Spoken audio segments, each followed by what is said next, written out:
Welcome everyone to today's webinar. I'm Lloyd Parker, Circular Economy Consultant at Edge, and it's a pleasure to be here to present on the Fit for Office Commercial Stewardship Project. Just a bit of background to Edge. Edge is a specialist sustainability consultancy focused in the Asia Pacific and the Americas, and we exist to help our clients create value from tackling one of the world's most fundamental challenges, which is creating a truly sustainable economy and society. Edge, the Global Product Stewardship Council, and GECA were awarded seed funding by the Department of Agriculture, Water and the Environment to tackle the issue of commercial office furniture going to landfill. So just a bit of housekeeping for today's webinar. We're aiming for a 45-minute presentation with 15 minutes of Q&A. So if you would like to type your questions in the Q&A function or in the chat function, that will be fine, and we will try and address those questions as they come through at the right time. And also, if we can't get through it within the presentation, we have time at the end. And just finally, a reminder that this presentation is being recorded. So with the acknowledgement of country, today I'm presenting from the Gaya-Margal country, or more commonly known to us as Manly in Sydney. But on behalf of all the panelists today, I would like to acknowledge the traditional custodians of the country throughout Australia and recognise their continuing connection to land, water, culture and community, and pay our respects to the elders past, present and emerging. I would also like to quickly share with you this artwork on the right here that belongs to a colleague of mine at Edge, Matthew Parnell, who spent a lot of time in the regions of Central Australia working with the Indigenous communities.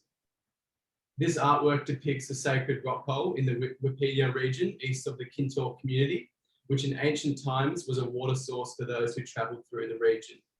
The rock holes can be seen as a symbol for custodianship and our duty of care to country, highlighting the role we play in to conserve and protect the natural resources of our planet. I believe that this concept is at the core of product stewardship and is the reason why we are all here today. So now looking at today's agenda, we have a number of panelists who will be speaking, starting with Tabor from the Department of Agriculture, Water and Energy, who will be providing an introduction and background to the National Product Stewardship Investment Fund. We have Blake from Circ Solutions, providing us an overview of the commercial office refurbishment process and some of the waste and challenges in that recovery.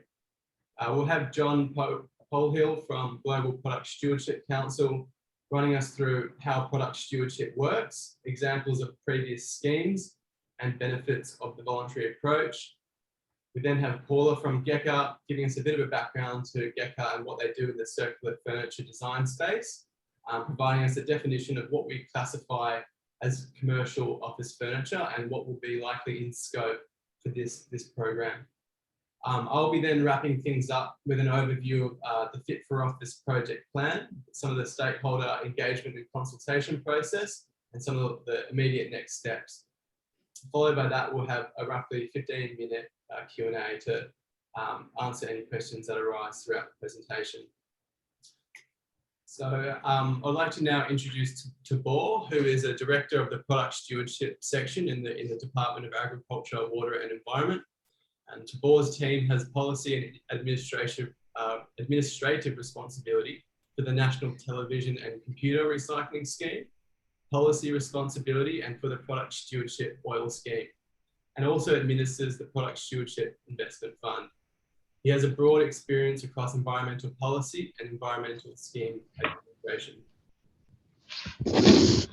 Thank you very much. And firstly, it's just so fantastic to see so many people here today. I think there's 93 on my list of participants. So it's very exciting to see such a broad interest.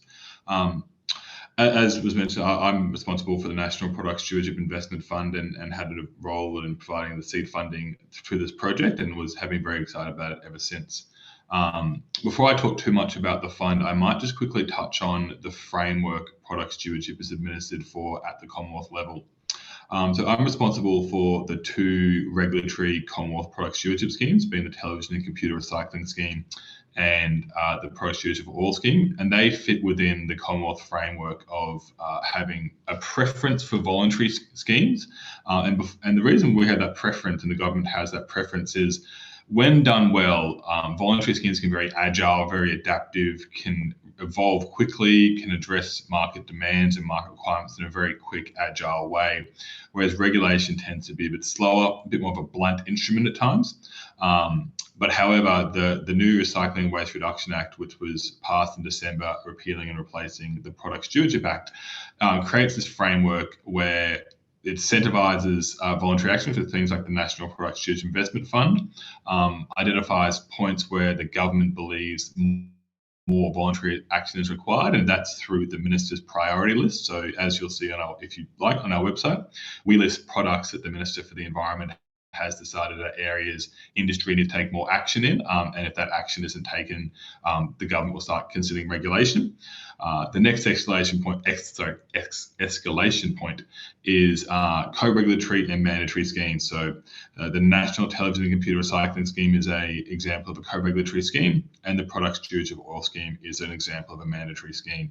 And these are introduced in situations where government thinks that, or is of the view that industry hasn't responded to the need for voluntary action, and thus to regulate. That's kind of the stick in the carrot equation.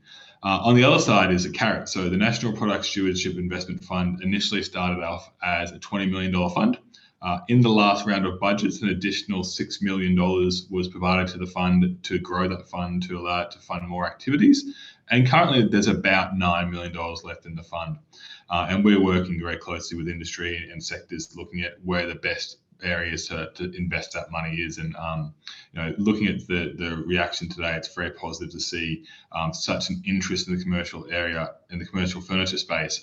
One of those reasons is because we're very keen to see the design side of things and how commercial fit out and commercial furniture can be designed to increase reuse and recyclability.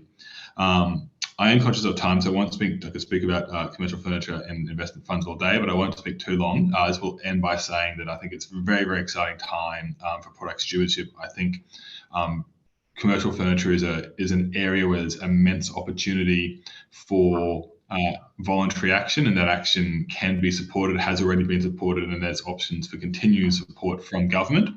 And we're really, really keen to see this kind of eventually one day as an accredited voluntary scheme, being really, really effective at the entire life cycle. So design, reuse, repair, recycling, and then where also appropriate as well, where there's hazardous materials such as fire retardants and foams, they are also being appropriately removed from those waste streams and appropriately dealt with. So I think it's very, very exciting that everyone's here today, and I'm very excited to look forward to the presentations today. I think a minute or two for any quick questions before I hand back.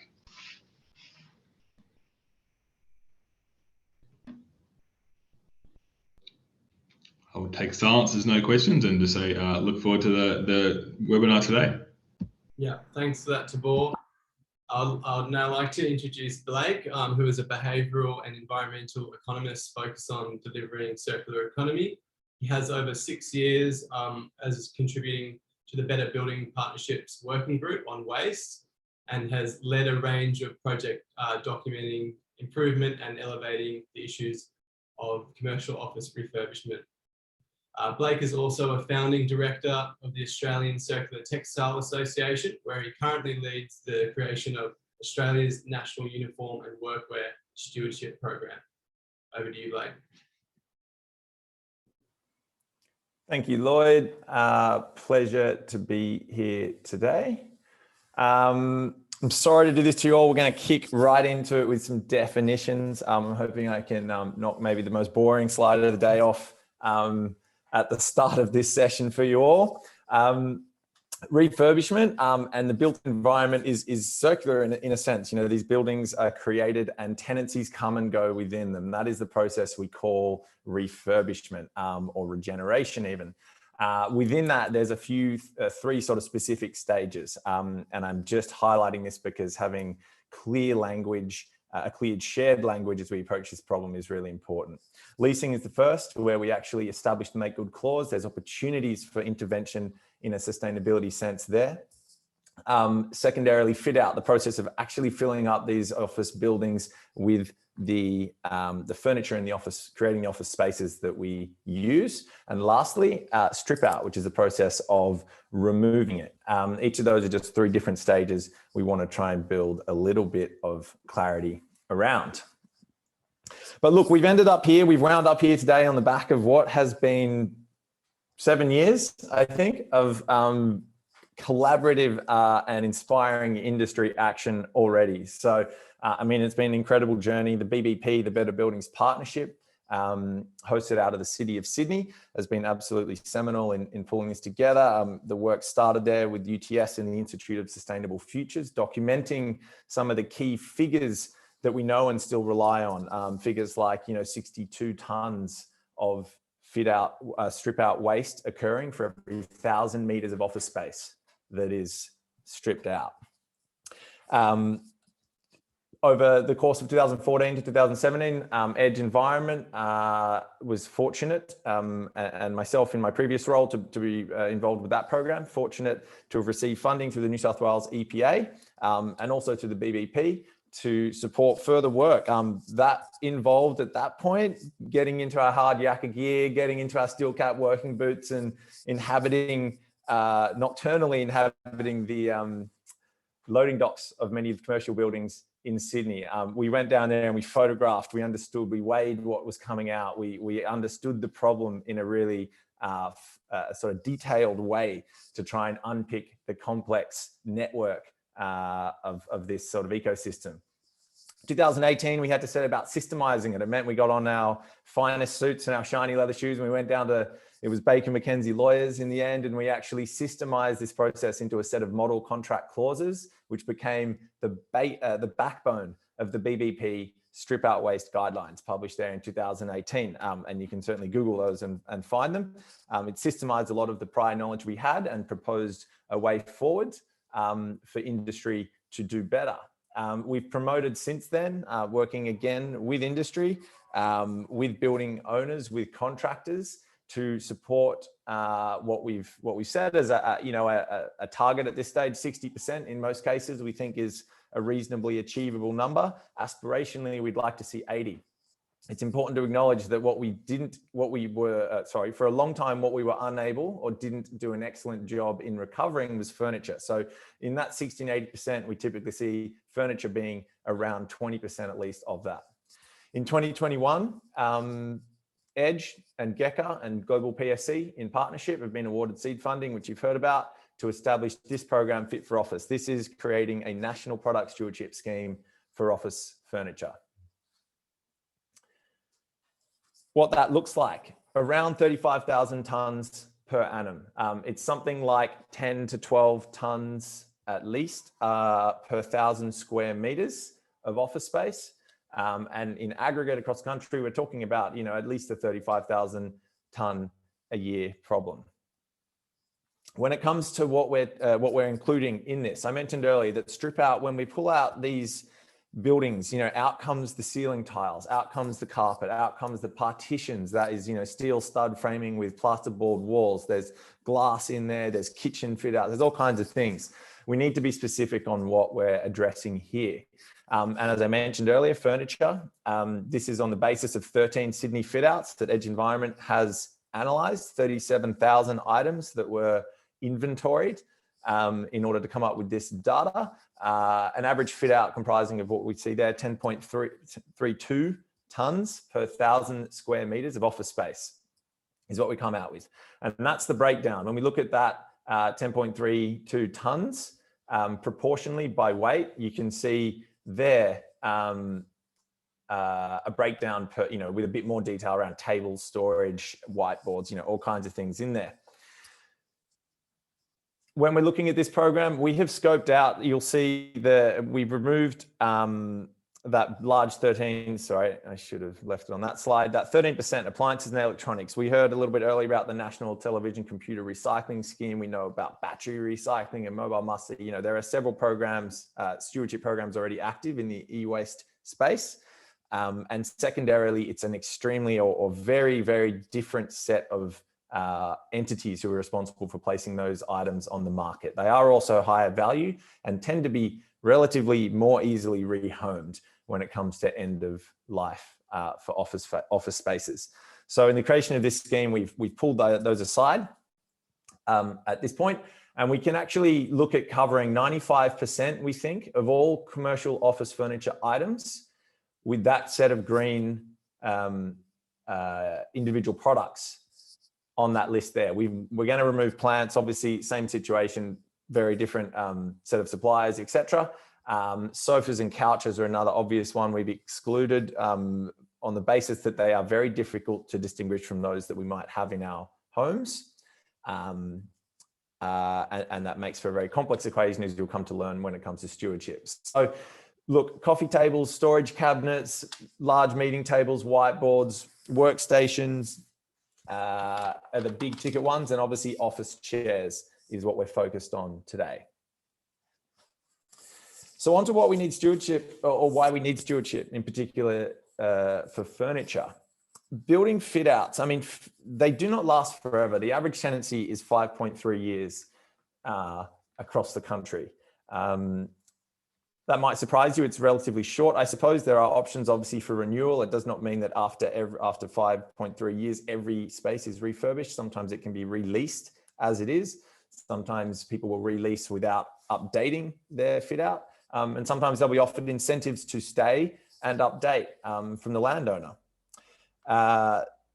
The process of stripping out a space once the decision has been made to end a lease or to move out has some inherent time pressures associated to it. And furniture being oftentimes the very first item that needs to be removed when we're pulling apart these spaces is subject to that. If the tenant is doing that on their own time, if they've paid and they're already, they're leasing this space and they're delivering that project themselves, they will be paying rent whilst they're delivering the strip out project. Similarly, if they have settled a make good settlement with the building owner and the building owner is delivering it, the building owner's interests are to see that space released as soon as possible. In many cases, the contractors who deliver these projects face penalties for delays in timelines, and all those things make disassembly, dismantling, particularly when we're thinking of workstations, which mostly contain at least 20 to 30 screws individually that need to be removed, makes it quite a difficult equation to fit in when we see that time pressure. All of that is to say that these elements and these influences in this system have been responsible for seeing a large portion of commercial furniture disposed to landfill. But furniture stewardship presents a new collaborative approach to address this, one that brings together the stewards, those entities responsible for placing this product on the market, and those that are purchasing it from them. That might be tenants, might be building owners, and a way to manage this externally to those time pressures through clever contract management. The time for this project is now. It's well supported by a range of other initiatives. The strip out waste verification claim that is happening with the BBP and GECA as well. And it's really a great opportunity to take advantage of a lot of momentum that's been building in this market for some time. That's all from me. Thanks, Lloyd. Yeah, thanks for that, Blake. And just to reiterate the role of stewardship and fit for office in relation to addressing these challenges, stewardship offers a model where we can actually overcome those challenges that you've identified, Blake. And the proposed Fit for Office program will design a scheme that can address the current inefficiencies in the market, or hopefully can, which is causing the current trend of the majority of commercial office furniture waste to landfill. So overcoming these challenges are increasingly important, especially given the increased churn of office space with the decentralisation of offices in the CBD. That's happening with the implications of COVID-19. So it really is the time to be focusing on this problem. And just on this slide here, a quick overview of the furniture recovery system. I've structured it in a way of a waste hierarchy, looking first at storing, rehoming and reusing furniture through secondhand marketplaces, charities or storage centres. If that's not possible, we would then look to repair and refurbish any sort of damaged or used furniture, and that opens opportunities up for social enterprises, refurbishers, repairers to help bring that product back to life on the second-hand market. If it needs further work, we call that remanufacturing, where we can remanufacture used furniture back into new items that can be sold as new. And then if that's not possible, we then would move on to recycling through the traditional streams of material recovery facilities and your traditional waste management, where those materials can go back into the economy with different applications. So now to introduce the next panelist, John Polhill. John is an engineering and resource recovery professional specialising in product stewardship. He's been involved in many of the stewardship schemes in Australia and now brings his experience to guide the development of Fit for Office. John is also the Vice President of the Global Product Stewardship Council. Thank you, Lloyd. Good morning, everyone. We were talking earlier that this is by far the highest participant of the beginning industry workshop of any product stewardship scheme in Australia. So really pleasing to see. A little bit about the Global PSC. We're a not-for-profit organisation that facilitates the development, research and implementation of product stewardship schemes, not just in Australia, but globally. Our membership base spans 10 countries, and we've been involved in the design and facilitation through the US, Canada, Europe, parts of Asia, New Zealand and Australia. So we try and bring some of that international experience that product stewardship and extended producer responsibility schemes have been involved in the US, Canada and Europe for 20 odd years. So we try and bring some of that back in internally here and help facilitate iron out some of the early issues in the design of schemes. And this one is no different. So look, these slides will also be in the update provided by Agen after the webinar. So it's really there for a little bit of background as well. So by all means, you can contact Blake, Lloyd, Paula, or myself if there's anything that you need a little bit more information on. But essentially, the product stewardship is not just a resource recovery tool. It's not just end of pipe, as Lloyd touched on earlier. By product stewardship is required when there's a market failure. When the recovery rate of a particular product or material just sits continuously in that sort of low sub 10% mark, that regardless of trends in product design, in economic flows, in governments, the recovery just isn't there. So product stewardship is then brought in, or extended producer responsibility, in a way to encourage and facilitate increased recovery and reduce of impact of certain products on the market. There's a couple of case studies a little bit later, but essentially this is the roadmap of product stewardship, and it kind of, if you're thinking with that manufacturing hat on, this is very similar to the production model of input, process, output, where the input is the first 2 points, the inception and discovery. This is the working group. This is defining the problem, defining the scope of materials to be identified, and forming that working group, the stewards, who essentially will be responsible, financially responsible for the recovery. That's the input. The process is building the business case and establishing the key performance indicators and those founding members, the sort of nuts and bolts of it. That's the process. And then the output is the product stewardship organization that the money will flow into to recover the product and make sure that the impacts are minimalized. So if we go back to the first one, we are kind of, you see that there where we are here. This is it's no different to a city centre map. This is the beginning. Just after point 3, we're seeking ACCC approval. So this is kind of what this project will go up to. So we're not going through all the way right to point 6. We're really get to the point where we can evidence the financials behind it, the recovery, and form a working group that will go to the ACCC and request to collaboratively increase price, so legally collude on price to recover that product at end of life. So the ACCC, you'll need building the business case, all of these points here around end of life, the material flow, the cost benefit analysis, the public policy case, industry willingness to pay, all goes into an ACCC application.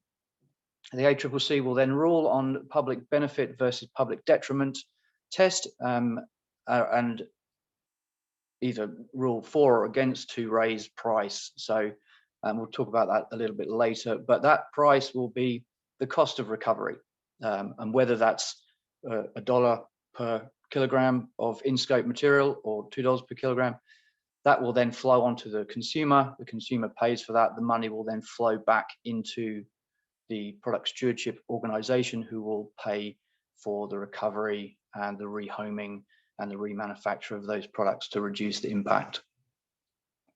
I'll skip to the next one now, but if there's any further sort of questions on that, by all means, happy to chat about that further. The mechanics of stewardship. So this is really goes up, and what I wanted to highlight here is that we are seeking a voluntary approach. Tabor spoke to this earlier around voluntary and some form of regulation. Voluntary is by far the most efficient way of doing things. You have more control as an industry, you have reduced cost, you have reduced scope, and reduced collection requirements to begin with. So really you can kind of choose your own adventure story. If you let the government get involved, then there will be the efficiency rate will sort of decline a little bit, and the cost will increase. Again, we'll talk about that in the next slide or two. So we're defining the problem. This one is around the scope, right? So we know that the problem of office furniture is there's 5% recovery, and it has been like that for 10, 15 years. For some reason, the in-scope material that Blake talked to is not being recovered. It's being sent to landfill at a rate of 95%, which is a huge impact, not only in the environment, but also socially as well, and also loss of material. So we've defined that the products in scope. With a voluntary scheme, you as an industry group, you can choose your in-scope products. So whilst it would be, in an ideal world, it would be fantastic to have everything in a commercial fit out to be recovered. Realistically, that's thousands of manufacturers, thousands of importers, and the cost to doing that would be increased dramatically. So by reducing the scope of reducing that in-scope material, you actually increase the efficiency, you lower the free rider issue. That is organizations that aren't involved, they're not paying for the recovery of their product, but they're having their product being recovered and others paying for it. So we kind of want to limit that in-scope material to get something off the ground and running, and that can always be built on. Where this project will go is the evidencing. So the measuring of in-scope material and cost recovery, that's the material flow analysis, economic analysis, how much does it cost to actually get this stuff out of the offices and to places that it can be rehomed or remanufactured or recycled. So that sort of develops the business case around the key performance indicators of the scheme. And then it sort of moves into that implementation phase and delivering it. If the voluntary scheme doesn't work, if there's not enough industry participation, then government can regulate. And that's the sort of the space that we don't really want to go down. at this stage. Again, it's the cost involved in doing so, if nothing else, is generally 4 to 10 times more than a voluntary approach. All right, next one, please. Thank you. So a little bit of overview of what's happening around. So this is product stewardship in Australia is not new. You know, there are early examples, and the first one sort of brings to the Oil Recycling Act of 2000. I'm not sure if you're aware, but every time you buy a litre or 4 litres of oil, that you pay 8.5 cents per litre on the shelf price. And that goes into the recovery of oil. It pays for the free drop-offs of oil at your local transfer station, council-based, and pick up in commercial operations.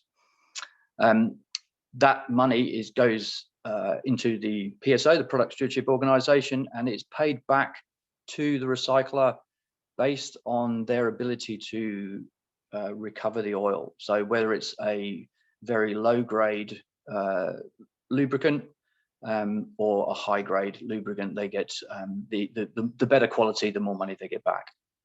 So it's an incentivizing economic sort of structure. The packaging in Australia that has been around for a long time now is the Australian Packaging Covenant, and as Australian Packaging Covenant Organisation, it's a co-regulatory approach, and which means that industry is mandated to a point, and then it's allowed to govern itself to a degree. So it's halfway between a voluntary scheme and a fully regulated scheme. TVs and computers is another co-reg. This was created, the first one, under the Product Stewardship Act, and it began in 2012. And it mandates that if you're a Sony or a Dell or an HP, you must join a scheme and pay for your liability. And the liability is how much product you put on the market, of an average of 3 years. So it would be similar to office furniture, that if you were to place office furniture on the market, you would be liable under a co-regulatory scheme.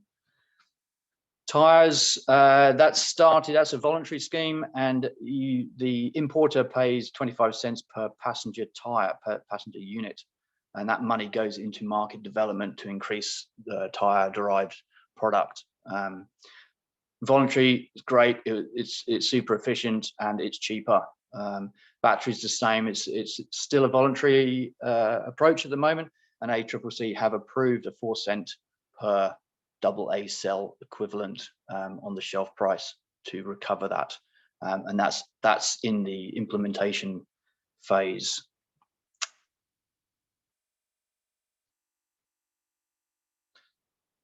Okay, so we've got a bit of a case study. I kind of won't go on about this too much, but Paintback is the model that we'd be basing the commercial furniture stewardship scheme on.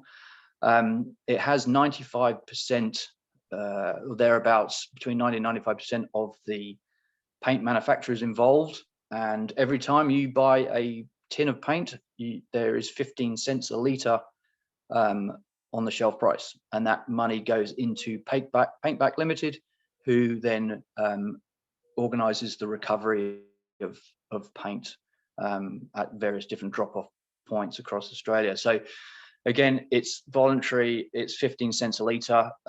Research then looked at international examples, and it was a 4 to 10 times price increase if government were to get involved and regulate. So the industry said, no, we're going to do this voluntary. Since then, the recovery rate has been around 5 to 7% before the scheme started, and it's sort of up in the 30 plus now. I haven't got the latest figures, but a considerable increase. Similar to the TV and computer scheme, there's 15%, 17% recovery before the scheme started, and it's now up in the 65+% recovery. So product stewardship does work. And it's brought in when there's a market failure, and commercial furniture is no different. Last one, again, just really sound like a broken record, but trying to hammer home this voluntary approach.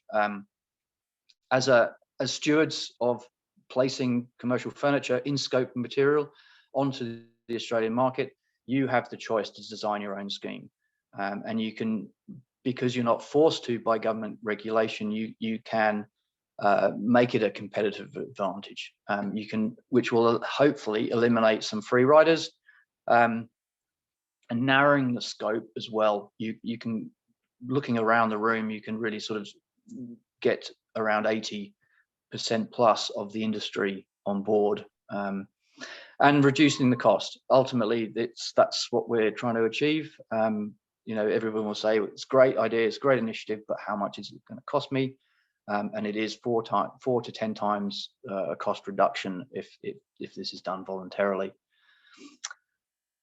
Sorry, that's a lot to get through in such a short space of time, but please contact me directly or through Edge and Lloyd if there are any other questions, or post something in the Q&A and we'll answer them accordingly.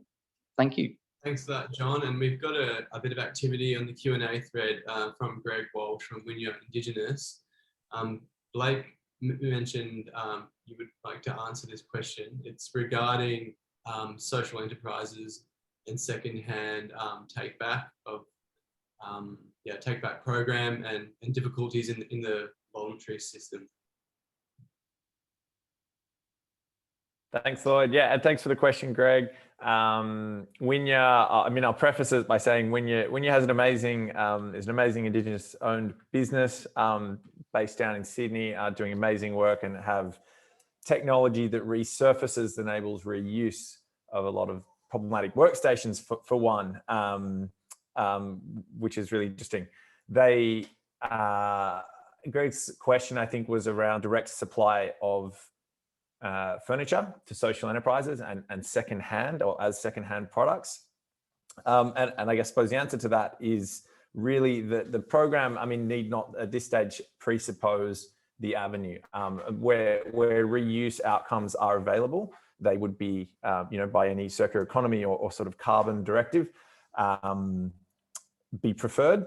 But, you know, there is always going to be office furniture reaching end of life for which we need recycling, repurposing, remaking, repairing type solutions for. So I think, you know, that is what you've highlighted there, Greg. The resupply of social enterprises is one part of the solution, I think, that Fit for Office would like to deliver. The next question, which is, so Greg asked, he's been offering take-back program for some time with little returns from the purchaser. So I suppose the person who's purchased the furniture. The opportunity with the voluntary scheme is that it depends on the weight of market being behind it. So Fit for Office is intended to be supported by the majority portion of the market, for which you might be one of those, Greg, along with many of the others, the large suppliers. And with that, you know, can be scaled, can be delivered far more economically, you know, and hopefully at a rate that is comparable to, you know, certainly to landfill and even better. And also benefits from majority investment in terms of marketing and awareness raising as well. The program, you know, as to John's point, Thai Stewardship, for example, has a extreme, a large focus on research and development. So developing new RFID tracking systems, end of life management systems is certainly a duty even for the product stewardship organization to be created. Cool. Thanks for that, Blake. Let's leave it there because we've got a couple more points to get through, and another panelist, that being Paula from GECA. And Paula's a creative marketing professional. She draws on her extensive experience in business strategy, account and project management, and passion for sustainable furniture. Paula will play a key role in the stakeholder engagement for the Fit for Office program. Thank you, Lloyd, for the introduction, and hello to everyone. So for those of you who may not be familiar with GECA, I'll give a brief introduction. So we're a purpose-driven not-for-profit that stands for integrity, independence, and impact. And through our range of services, we enable individuals and organisations to make, buy, or do better. And our reputation has been built on trust. Our standards are respected and recognised through many green building programs and referenced in numerous procurement guidelines in Australia and globally. And we work collaboratively with many organisations that are aligned with our mission. So our work to create a more sustainable future is shared amongst like-minded stakeholders and clients, many who have joined us here today, which is fantastic.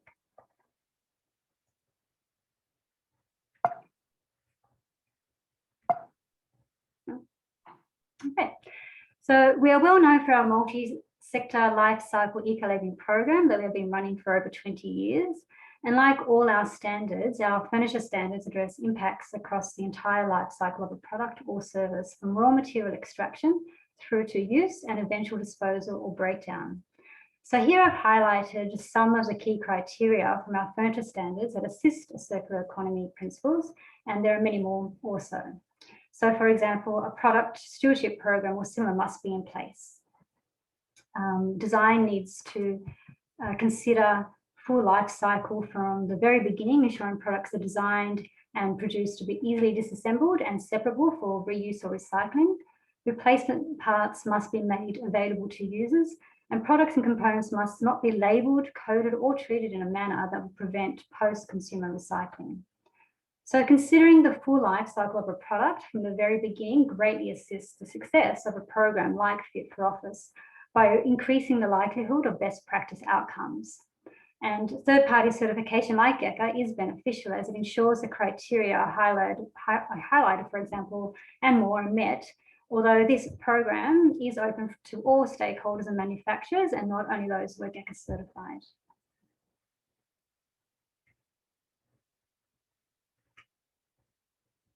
So let's relook at the scope, which many of my speakers here have addressed already. So the scope for Fit for Office considered a number of factors. So we asked ourselves from the beginning, where could we make the most impact in reducing furniture waste?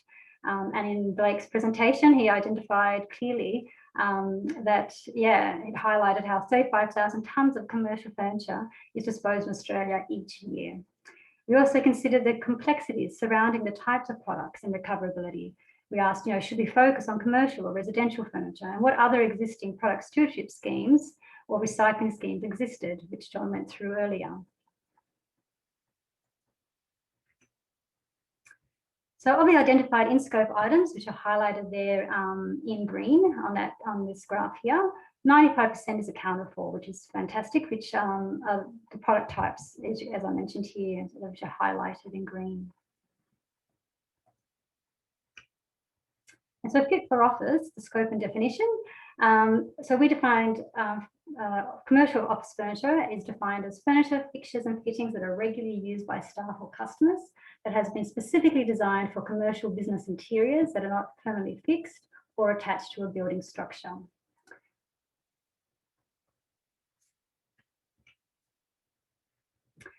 So the final scope is open for discussion. So it's not final, even though we have, as addressed reasons why, we have chosen those product types. And the next stage of the project will include engagement and consultation, and that will greatly assist in finalising the final scope for the scheme. So for example, we can look at other product types such as whiteboards and sofas and coffee tables. And of course, your collaboration and involvement will be really key to the success of this project over the next 3 years and beyond.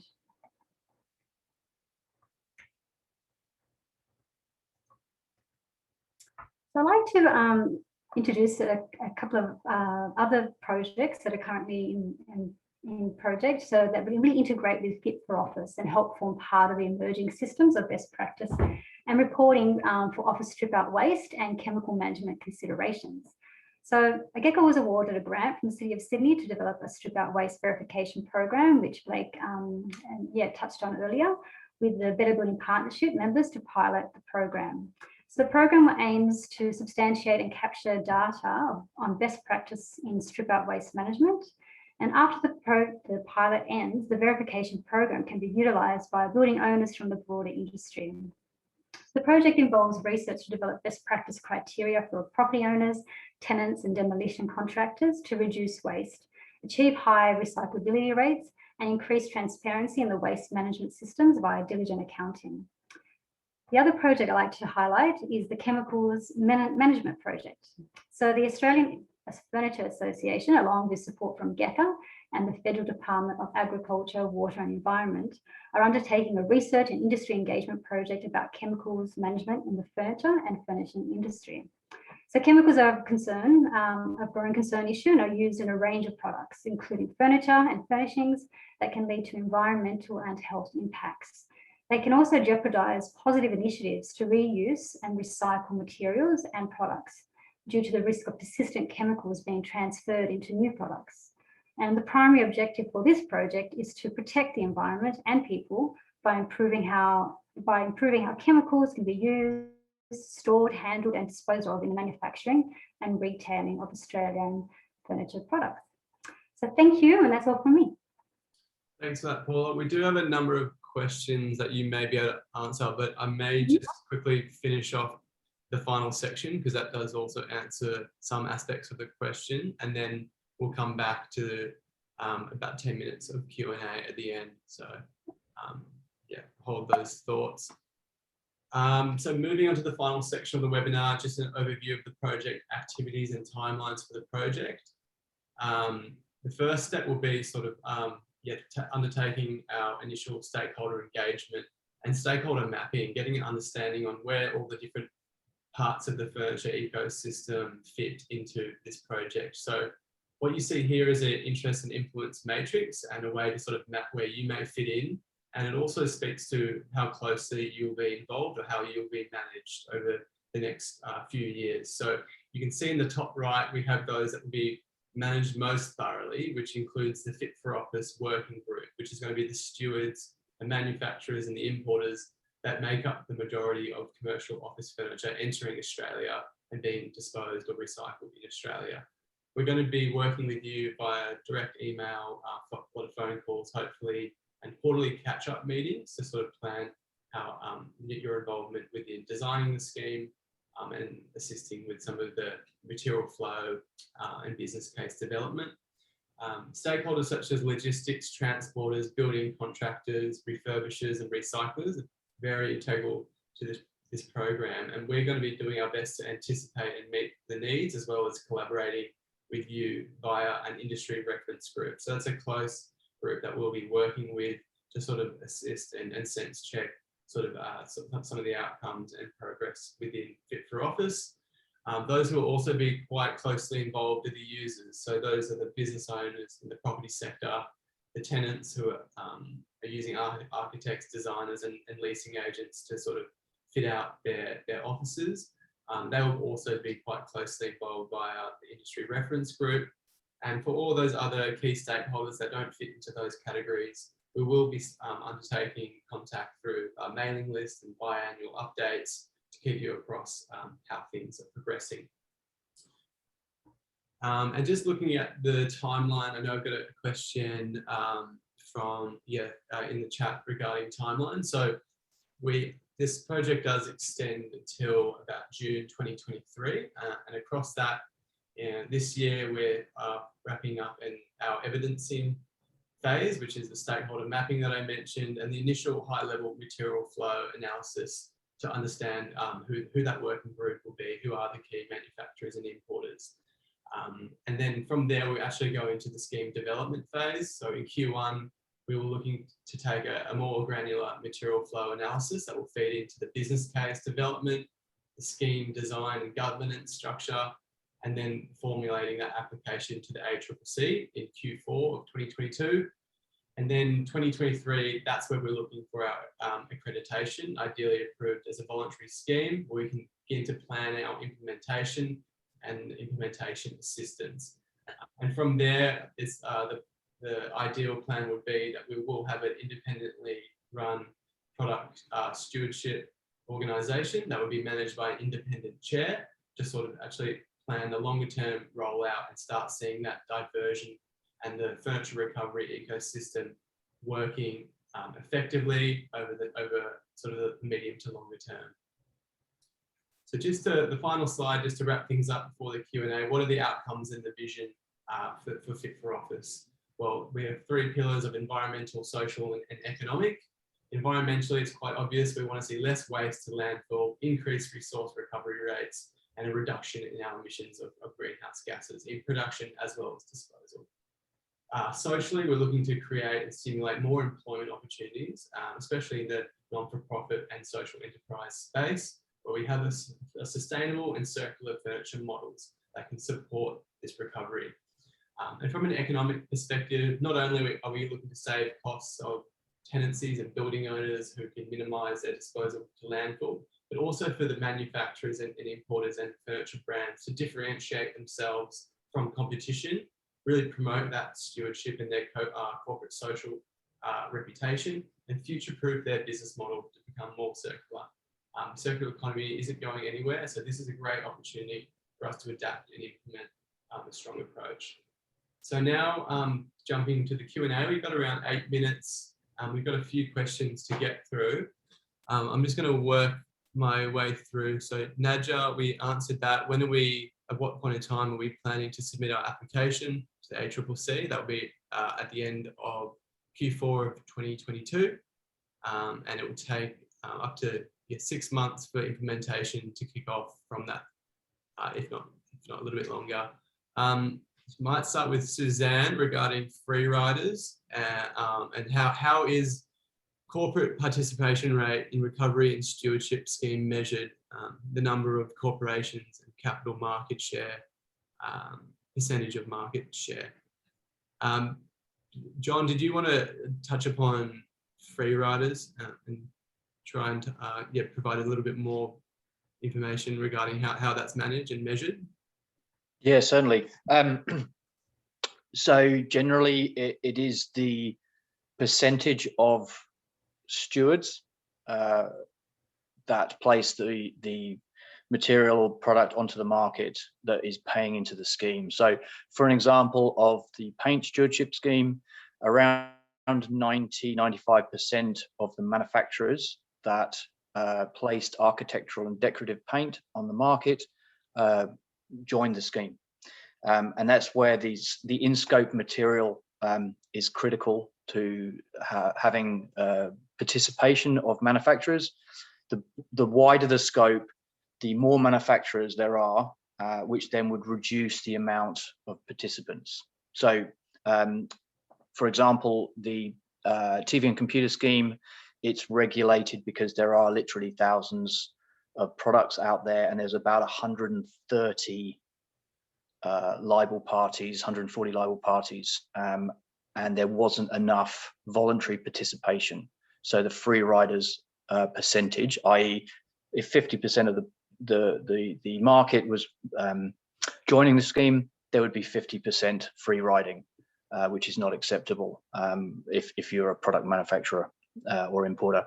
So we generally, anything above 80% is considered a very good market participation, but we'd be looking for somewhere between 80 to 90% of the in-scope material manufacturers and importers to join the scheme. And when I mean join the scheme, I mean put their names onto the ACCC application to voluntary collude on price. So they all agree to put the price up by exactly the same amount, and that money then is recovered, is paid for by the consumer or the fit out operator, whoever's buying the product, and then that money is then reclaimed back through to the product stewardship organization. So in answer to your question, yes, it is the amount of in percentage of manufacturers or importers of in-scope material joining the scheme.